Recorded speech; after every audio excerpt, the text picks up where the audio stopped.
सत्ताधीशों के घर जब बच्चे जन्म लेते हैं तो वो सपना देखते हैं पूरे देश को बदलने का, और वो उस सपने के लिए देश का ही पैसा इस्तेमाल करते हैं। चाहे सपने को पूरा कर पाए या न कर पाए, लेकिन अपनी जिद को पूरा जरूर करते हैं। ऐसे ही किस्से बहुत सारे हैं भारतीय राजनीति में, जिसमें अपने बच्चों की जिद के लिए पूरे के पूरे देश, पूरे के पूरे राज्य और कई बार तो पूरे राष्ट्र की साख को दांव पर लगाया गया। इंदिरा गांधी के बारे में वैसे आपने कई किस्से सुने होंगे, लेकिन आज जिस लड़के का किस्सा हम आपको बताने वाले हैं वो आपको शायद ही पता होगा। ये लड़का जब 23 साल का था तब कहने लगा कि मैं देश की पहली जनता कार बनाऊंगा, और सरकार ने उसके लिए अपनी तिजोरियां खोल डाली। 28 साल का हुआ तो कहने लगा, मम्मी मैं इस देश की सारी समस्याओं का हल निकाल दूंगा, और तमाम मंत्री और मुख्यमंत्री उसके सामने हाथ बांधकर खड़े हो गए। 5 साल बाद जब वो 35 का हुआ था तब 8 राज्य के मुख्यमंत्री और 250 से ज्यादा सांसद उसके नाम की कस्में खाते थे। लेकिन एक दिन सुबह वो अचानक चल बसा।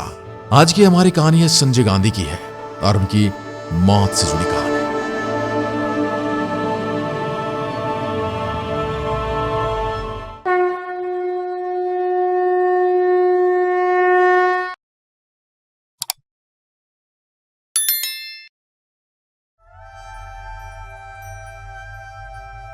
तेईस जून 1980 देश की प्रधानमंत्री इंदिरा गांधी कुछ ही महीने पहले सत्ता में वापसी कर रही थी। 1977 में इमरजेंसी की वजह से उन्हें सत्ता गंवानी पड़ गई थी, लेकिन 2.5 साल में लोग समझ चुके थे कि जनता पार्टी के नाम से जो लोग जमा हुए हैं वो देश को संभाल नहीं सकते। इंदिरा गांधी की वापसी का श्रेय और किसी को नहीं बल्कि उनके बेटे संजय गांधी को दिया जाता है, जिन्होंने टिकट वितरण किया, युवाओं को मौके दिए। इतना ही नहीं, जब इंदिरा वापस सत्ता में आई तो संजय की सलाह पर ही उन्होंने 9 राज्यों में जहां पर विरोधी दलों की सरकार थी विधानसभा भंग कर दी। दोबारा चुनाव हुए और 8 राज्यों में कांग्रेस सत्ता में लौटी। संजय गांधी की वापसी और सत्ता पर मजबूत संगठन का सिलसिला भी चल ही रहा था कि उसी क्रम में मई 1980 में इंदिरा गांधी ने ऐलान किया कि उनका छोटा बेटा संजय गांधी अब कांग्रेस का महासचिव भी होगा। अमेठी से सांसद वो पहले ही थे, लेकिन जब संजय गांधी 1977 में पहली बार यहां से चुनाव लड़े थे तब उन्हें जनता पार्टी के वीरेंद्र सिंह ने 56,000 वोटों से हराया था।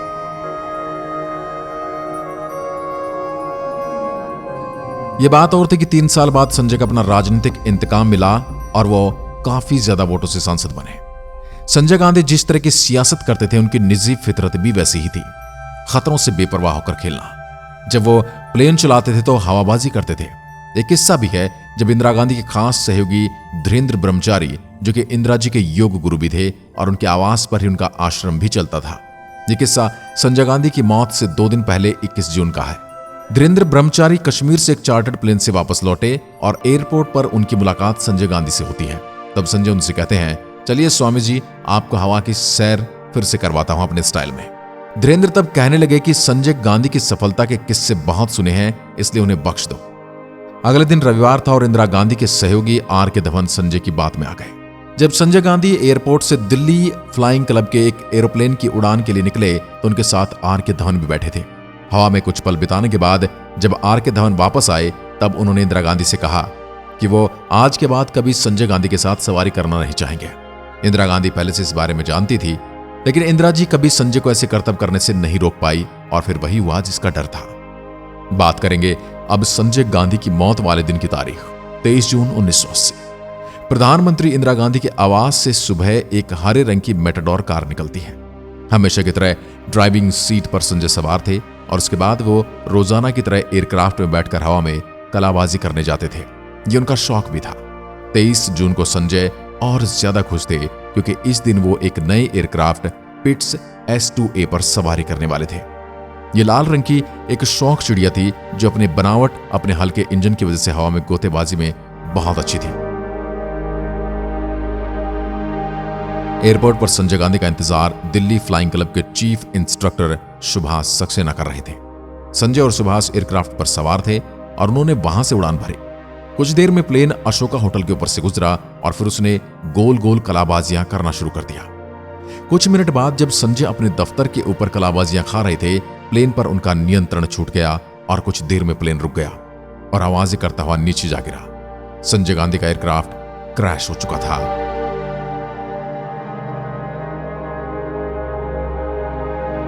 यह खबर जैसे ही सरकारी एजेंसियों तक पहुंची तो 15 मिनट के अंदर वहां पर फायर ब्रिगेड के लोग एम्बुलेंस के साथ पहुंच गए।